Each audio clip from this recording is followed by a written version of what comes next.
Bonjour. La peur de manquer, c'est une des plus profondes que nous avons tous. La peur de manquer d'amour, c'est certainement celle qui est à la base de tout, mais qui se décline sous des tas de modes. Peur de manquer d'argent, en premier lieu, enfin en second lieu. Voilà, et on va faire un tapping, un protocole EFT pour apaiser, contribuer à apaiser cette peur de manquer. Je me présente, je suis Claude Canivez, thérapeute EFT. Vous trouverez l'article et la transcription de ce tapping, vous le trouverez en bas dans les liens qui sont sous la vidéo et une explication sur l'EFT si vous ne connaissez pas. Voilà, c'est parti, on y va. Juste le temps de fermer, petit réglage. Voilà. Même si j'ai cette terrible peur de manquer, je m'aime et je m'accepte complètement. Répétez.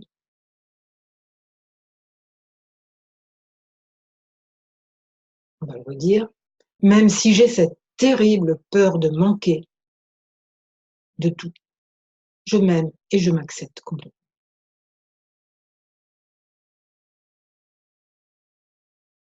Même si j'ai cette terrible peur de manquer de tout ce qui peut me rendre heureuse ou même en bon état,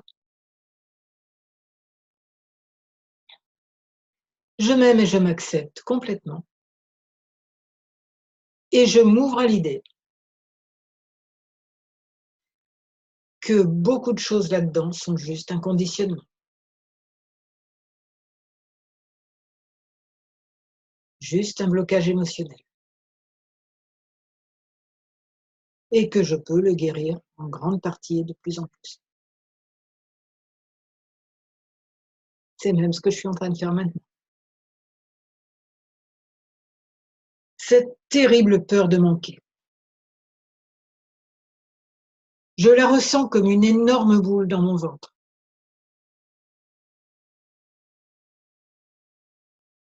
C'est tout noué à l'intérieur. Ma respiration se bloque. Je me sens tellement mal. Mais tout ça, c'est lié à des peurs anciennes que je projette dans le futur. Oui, mais j'ai quand même tellement peur de manquer de tout. Ah, je ne montrerai pas à chaque fois, hein, sous les bras, puis sous les seins. J'ai tellement peur de manquer de tout. D'argent, d'amour, de tout. J'ai tellement peur de crever de faim, de soif, de solitude.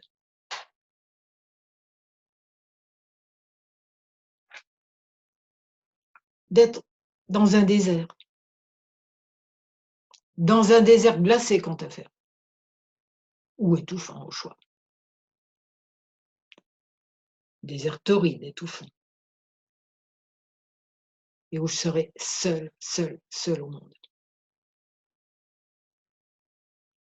en train de manquer de tout.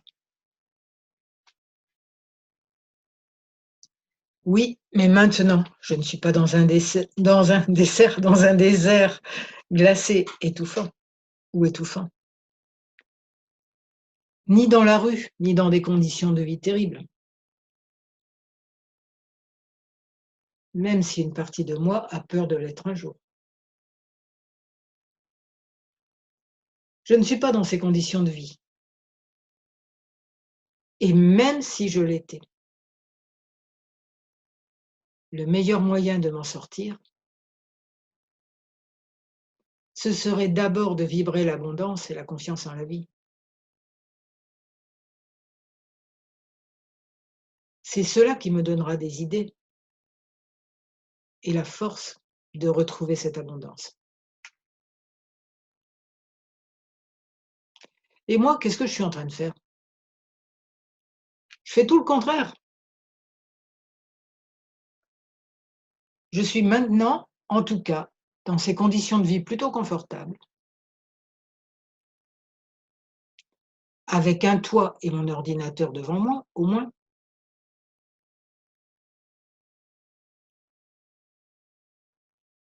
Et je suis là en train de vibrer le manque et la peur. Pourtant déjà, peu de gens sur terre ont tout cela. Le toit, l'ordinateur, etc. Et moi, je vibre quoi avec tout ça?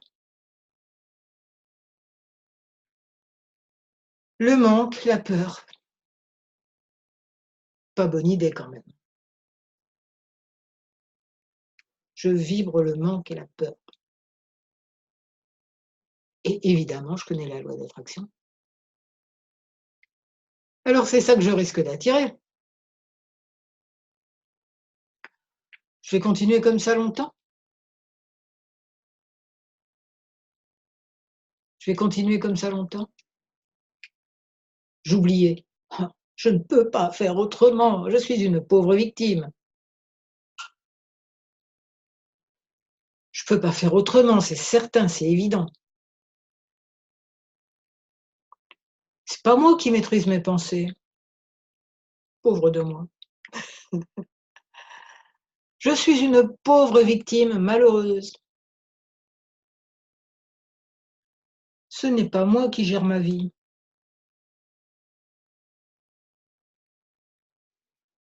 C'est seulement le monde extérieur, bien sûr, et pas du tout la perception que j'en ai, ni les conclusions que j'en tire. Bon, ce n'est pas moi qui gère ma vie. Ce n'est pas moi qui gère ma vie. Je ne gère pas mes pensées. Je n'y peux rien, moi, à tout ça. Je les télécharge comme ça, de l'extérieur. Toutes pêle-mêle, toutes contradictoires. Je n'y peux rien, moi, pauvre innocente. C'est la société qui est comme ça. Et si tout ça n'était qu'un conditionnement? Tu n'en as pas marre de raconter n'importe quoi? Tu ne gères pas tes pensées, toi? Bon, peut-être pas vraiment comme j'aimerais, ça c'est clair. Mais c'est quand même moi qui suis à l'origine de tout ça. Je pense donc je suis, et aussi, je suis, donc je pense, je ressens, j'agis, je vibre. Je la redis, je pense, je ressens, j'agis, je vibre. En prise avec la terre et en prenant mes idées dans le ciel. Je suis, donc je pense, je ressens, j'agis, je vibre. Et je vibre ce qui est bon pour moi et pour tous les êtres. Je vibre l'abondance, la puissance et la joie. Et au passage, j'arrête de radoter. Toutes ces peurs, ces croyances au manque ne sont que des habitudes mentales, individuelles et collectives. Alors, j'arrête de me comporter comme un robot qui répète inlassablement les mêmes bêtises. À faire des informations, c'est des questions genre pourquoi tout va bien? Alors, pourquoi j'ai maintenant tellement plus confiance en la vie? Pourquoi je m'attends de plus en plus à ce que mes désirs se réalisent? Pour mon plus grand bien et pour le plus grand bien de tous. Pourquoi je me sens dans un milieu chaleureux, aimant?